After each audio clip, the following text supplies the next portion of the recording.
Liang Sicheng, Lin Huiyin and their family headed to the southwest, but in the wet and cold, Lin contracted pneumonia, and when they reached Huangshan in Hunan province, she was too ill to go on.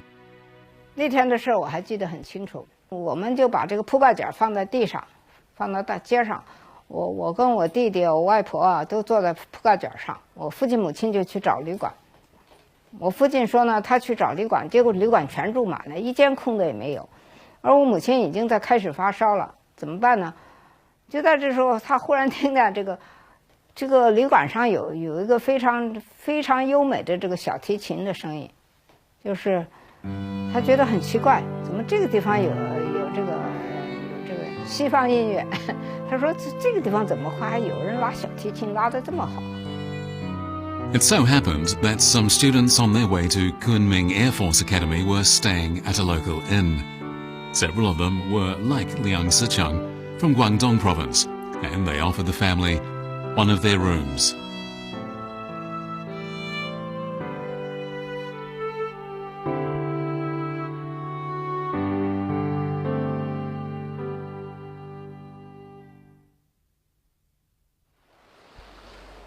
In January 1938, after a difficult journey lasting 39 days, the family reached Kunming. Need I tell you that the sunshines here are always extra specially brilliant? The sky is blue here even at night, while white clouds sail always to my satisfaction.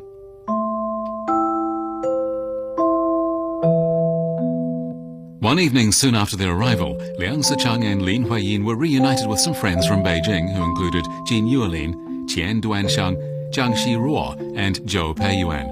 They were also joined by the young pilot cadets they had met in Huangshan. Before long, Lin Heng, Lin Huiyin's younger brother, arrived in the city to enroll at Kunming Air Force Academy. The writer Xiao Qian recalls meeting the family in Kunming. Lin Huiyin talked about the heroism of the Air Force as passionately as she did about literature. Liang Sicheng and Lin Huiyin later attended the opening ceremony of the pilot cadets training course.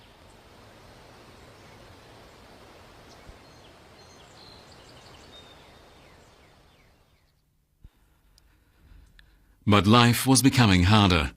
Inflation was spiraling out of control, and the future of the Society for the Study of Chinese Architecture was in serious doubt.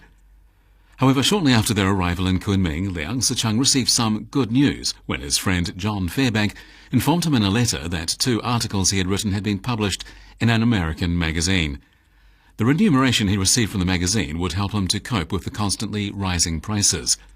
However, Liang Sicheng had been taken ill shortly after their arrival in Kunming, suffering from severe back pain. 在没离开北京以前呢，他发现这个毛病以后啊，就在协和医院看了，就给他做了一个铁架子，就把他这个人给硬撑起来。所以他在衬衫里老是穿着一个铁架子。这个毛病啊，他不能躺着也不能坐着，前后时间有1年的样子，大概1年才慢慢稳定下来。One after another, the other members of the Society for the Study of Chinese Architecture, Liu Dunjian, Mo Zongjiang, Chen Mingda, and Liu Zhiping, joined Liang Sicheng in Kunming.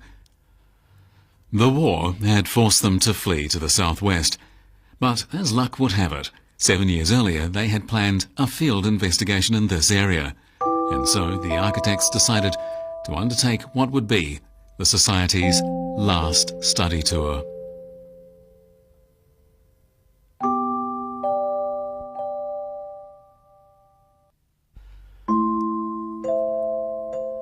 Their investigation of ancient buildings in the southwest lasted from September 1939 to February 1940, coinciding with the darkest period in the war against the Japanese.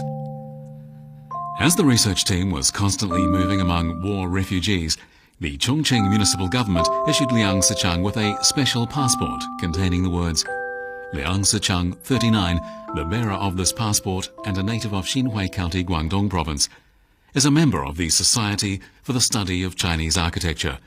He has left Chongqing to investigate ancient buildings. The army and the police shall not cause him any hindrance in his work.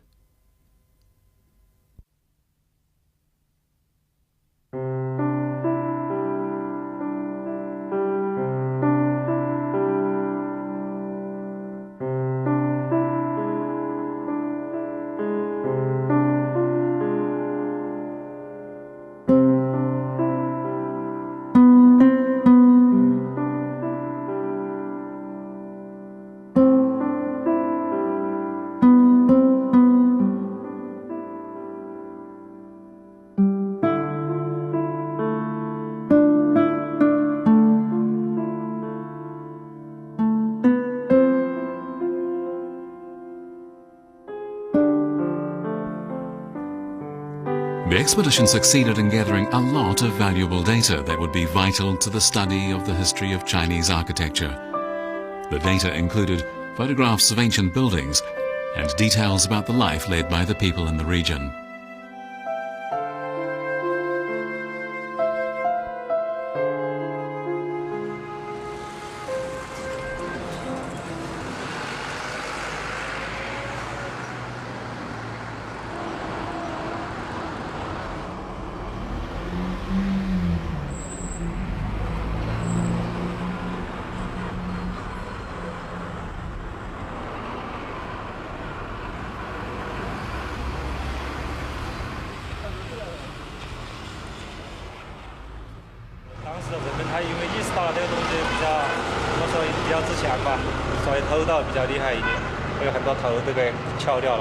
那为什么之前没有意识到有钱呢？这么多年，以前啊，一个是他很早的时候就公布为文物保护单位了，国家开始，所以还有一个当地的百姓呢，他对那个还是有一